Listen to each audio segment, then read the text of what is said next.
इस एडवेंचरस कहानी की शुरुआत होती है स्टेला नाम की एक लड़की को दिखाते हुए जो अपने फादर टॉम और अपनी मदर डुएंग के साथ एक रिचुअल कर रही थी। उस रिचुअल के अंदर सारे गांव के लोग शामिल होते हैं जो एक परेड कर रहे थे। दरअसल ये रिचुअल उनकी पुरानी सभ्यताओं को जागरूक करने के लिए किया जाता था। उन सभी में मानना होता है कि कई सालों पहले एक ऐसी रिंग हुआ करती थी जिसमें अनलिमिटेड पावर्स और शांति बनाए रखने की एबिलिटीज होती है। जो भी इंसान उस पवित्र अंगूठी को ले लेता वो बहुत ताकतवर बन जाता। उसके पास ऐसी शक्तियां आ जाती जिससे कोई नहीं जीत सकता। लेकिन कई साल पहले उस अंगूठी को हासिल करने के लिए कई बुरे लोग पीछे पड़ गए। वो उस रिंग का गलत यूज करना चाहते थे सिर्फ अपने लिए, और वो रिंग खुद अपने हकदार को चूज करती थी और अगर गलत हाथों में पड़ गई तो वो डिस्ट्रॉय हो जाएगी। उस समय भी ऐसा ही होता है, वो रिंग टूट गई। लेकिन उस रिंग के साथ एक खतरनाक शैतान डीमन आ चुका था। डीमन उस रिंग को प्रोटेक्ट करता था और जो भी बुरे काम करने की कोशिश करता वो उसे बहुत बुरी तरीके से मारकर सजा देता। तो इसीलिए वो गांव वाले साल में एक बार ये रिचुअल करते थे ताकि वो उन्हें बिल्कुल भी नुकसान न पहुंचाए और शांति से जीने दे। स्टेला भी अब इन चीजों को पहली बार देख रही थी और वो अपने पेरेंट्स के साथ आगे चली जाती है। हमें दिखाया गया कि गांव वाले वहां पर मीट बॉल्स रख रहे हैं जो किसी अलग अलग जानवर के थे। ये सिर्फ उस शैतान डीमन को खुश करने के लिए था ताकि वो उनके ऊपर हमला ना करे। सारी रिचुअल कंप्लीट करने के बाद हमें फॉरेस्ट के अंदर से कुछ बहुत ही तेज आवाज सुनाई देती है। इस आवाज के और पास आने से पहले वो सभी गांव वाले अपने घर पर निकल गए। स्टेला नहीं समझ पाती कि आखिर ये आवाज है किसकी। फिलहाल स्टेला अपने कमरे में मौजूद होती है, तभी उसे दिखाई दिया कि उसके फादर टॉम फॉरेस्ट की तरफ जा रहे हैं। इसीलिए अब स्टेला भी उनके पीछे पीछे फॉलो करने लगी। टॉम तो अब उसी इलाके में चला गया था जहाँ पर उन्होंने रिचुअल खत्म किया होता है। वो साफ साफ देख पा रहा था कि जो मीट बॉल्स उन्हें चढ़ाए थे वो पूरी तरीके से फॉरेस्ट में बिखरे हुए हैं, जैसे किसी ने इसे खाने की कोशिश की हो। टॉम अब जैसे ही आगे बढ़ने लगता है तभी उसे पीछे से कुछ आवाजें आने लगी। वो जब देखने चला गया तो पता चलता है कि वहाँ उसकी बेटी मौजूद है। अब अपनी बेटी स्टेला को इस जगह पर पाकर वो बहुत डर गया था क्योंकि ये फॉरेस्ट खतरनाक है। टॉम ने अपनी बेटी स्टेला को समझा दिया था कि तुम इससे आगे नहीं जा सकती। उसने बड़ी सावधानी से अपनी बेटी स्टेला को एक शेल्टर के अंदर छुपाया और एक वॉकी टॉकी दी जिससे वो मदद की मांग कर सकती थी। स्टेला को वहीं पर अब सुरक्षित छोड़कर टॉम चला गया होता है फॉरेस्ट के अंदर। वो रोशनी को देखते हुए आगे बढ़ रहा था और थोड़ी ही देर में वो उस रिंग के पास पहुंच भी जाता है। ये वही एंशिएंट रिंग थी जिसके बारे में बात की जा रही होती है। टॉम के हाथ पर उसके फादर द्वारा दिया गया एक ब्रेसलेट होता है जिससे कि वो उस रिंग के पास दिखाने लगा। यानी अब वो रिंग टॉम के पास आने लगी थी। बट वो देखते ही वो खतरनाक डीमन प्रोटेक्शन करने के लिए आ जाता है।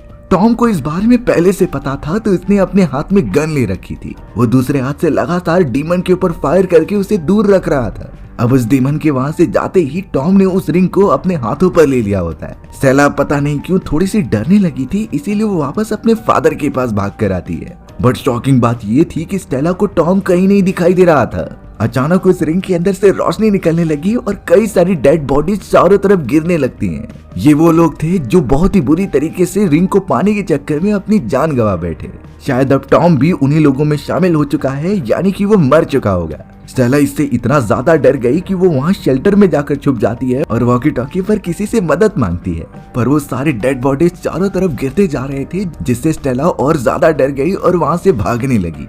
उसे किसी भी हालत में फॉरेस्ट से बाहर निकलना था। मदद के लिए उसने गांव वालों को पहले ही बोल दिया होता है। और अब शायद स्टेला इन सारी चीजों में कभी नहीं पड़ेगी क्योंकि इसमें उसके फादर की जान चली गई। वो तो इस रिंग और पूरे फॉरेस्ट से एकदम नफरत करने लगी थी। अब इस मोमेंट के बाद कई साल बीत जाते हैं। स्टेला अब काफी बड़ी हो चुकी थी लेकिन रिसेंटली उसका डाइवोर्स हो चुका होता है। स्टेला ने पढ़ाई लिखाई करके काफी अच्छा काम भी करना स्टार्ट कर दिया था। लेकिन अब स्टेला जहाँ पर काम करती थी उसके बॉस ने गलत तरीके से उसे काम से बाहर निकाल दिया। यानी कि स्टेला की जॉब अब चली गई है। वो इस बात से बहुत ही ज्यादा परेशान हो गई थी क्योंकि अब वो अपने घर का रेंट नहीं दे पाएगी। स्टेला तुरंत ही अपनी बेटी वैलेंट के पास चली गई होती है जो अभी छोटी थी। उसने डिसाइड कर लिया था कि वो कहीं दूसरी जगह पर जाकर नाइट गुजारेंगे। लेकिन अब कुछ ही समय के अंदर स्टेला को पता चलता है कि उसकी मदर बहुत ज्यादा बीमार है, तो इसीलिए उसने डिसाइड कर लिया कि वो अपनी मदर को विजिट करने जाएगी। स्टेला ने अपने एक कजिन स्टैन से मदद मांगी जिसने कि वहां जाने के फ्लाइट्स के टिकट बुक किए। वो अब स्टैन की मदद से लगातार अपने घर जाने लगी होती है।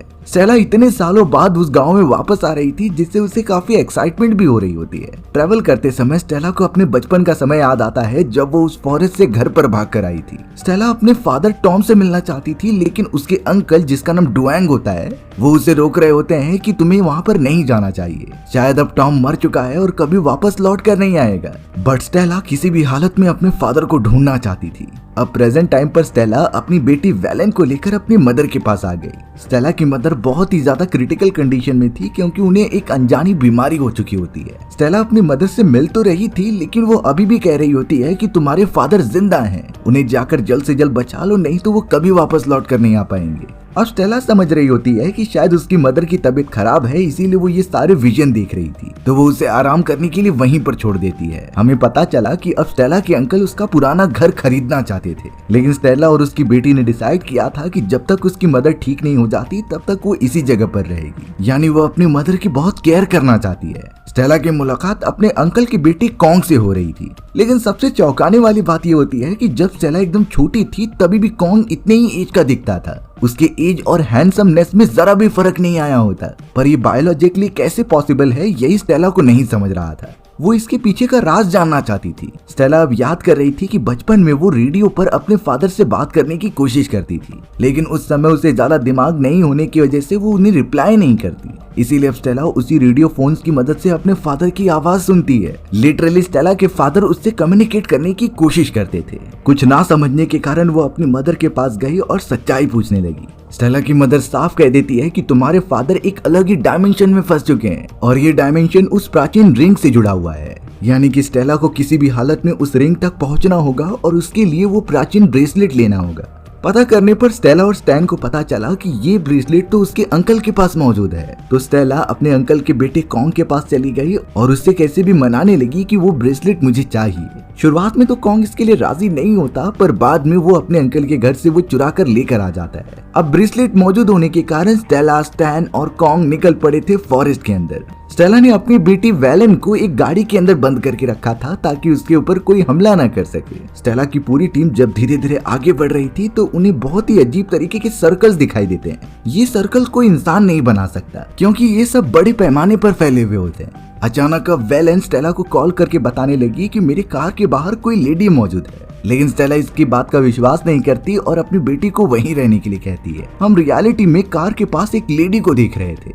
थोड़े समय के अंदर ही स्टेला, स्टैन और कॉन्ग को वो रिंग दिखाई देता है जो एज यूजुअल हवा में उड़ रहा था। स्टेला ने ब्रेसलेट पहना और उस प्राचीन रिंग को अपनी तरफ बुलाने लगी। उस रिंग ने एक गोला स्ट्रक्चर बना लिया और स्टेला के हाथ पर आ गया। बट अब पीछे से वही लेडी आ जाती है जो किसी खतरनाक डीमन में कन्वर्ट होने लगी थी।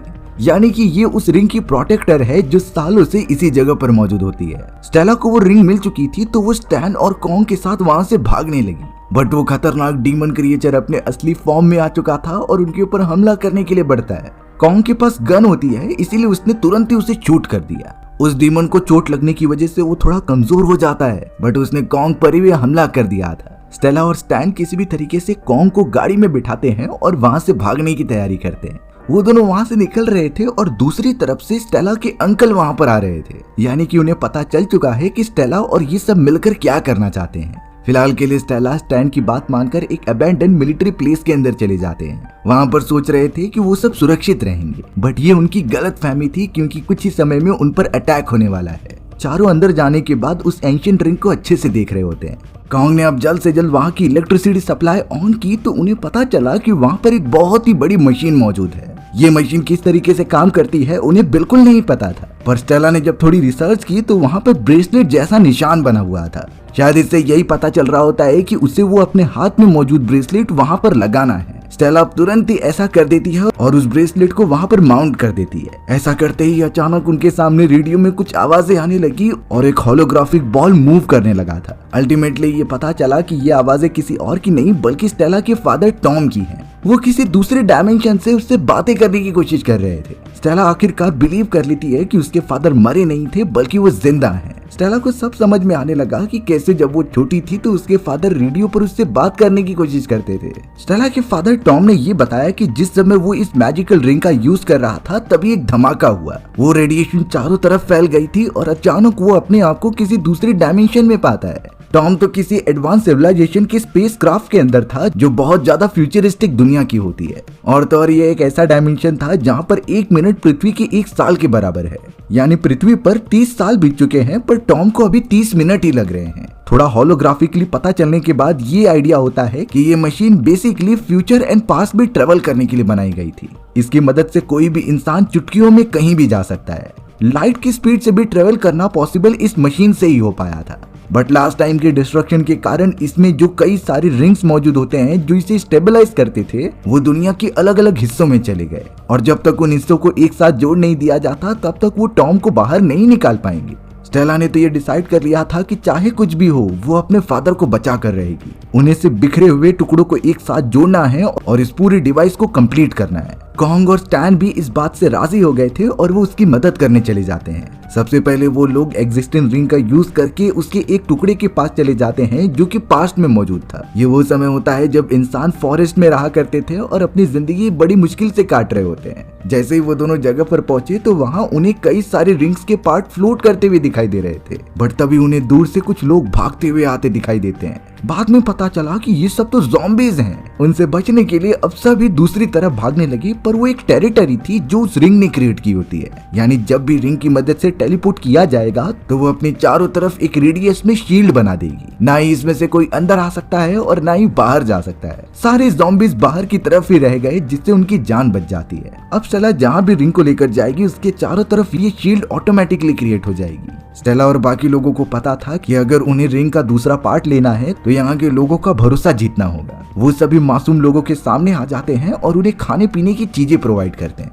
वो बहुत सारे लोगों को अच्छी अच्छी चीजें खाने पीने के लिए देते हैं, लेकिन उन्हें अंदाजा था कि सारे ज़ॉम्बीज जरूर इन लोगों पर हमला करेंगे। कॉन्ग अब उस ब्रेसलेट की मदद से उस बड़े से रिंग को कंट्रोल करता है ताकि उसका टूटा हुआ भाग उसमें आकर जुड़ जाए। बहुत ज्यादा फोर्स लगाने पर वो टुकड़ा आकर जुड़ भी जाता है और इससे जो शील्ड क्रिएट हुई थी वो वहाँ से हट गई। ऐसा होने पर उन ज़ॉम्बीज को एक मौका मिल गया सभी पर हमला करने का। सारे ज़ॉम्बीज एक एक करके वहाँ के आदिवासियों को मारने लगे थे। इस पूरे पावर्स का यूज करने के कारण कॉन्ग बहुत ज्यादा थक गया होता है, तो इसीलिए स्टैन उसकी मदद कर रहा था दूसरी जगह लेकर जाने के लिए। अब उनका एक रिंग का पार्ट मिल गया होता है तो उन्हें यहाँ से निकलना होगा, इसीलिए वो जल्द से जल्द स्टेला को बुलाने लगे थे। लेकिन स्टेला बहुत ज्यादा मुसीबत में थी क्योंकि उस पे और उसकी बेटी वेलेन पर ज़ॉम्बीज ने हमला कर दिया था। वो बहुत ज्यादा खतरनाक होते हैं, लेकिन एक दूसरी लेडी ने उसे मार कर स्टेला की जान बचा ली।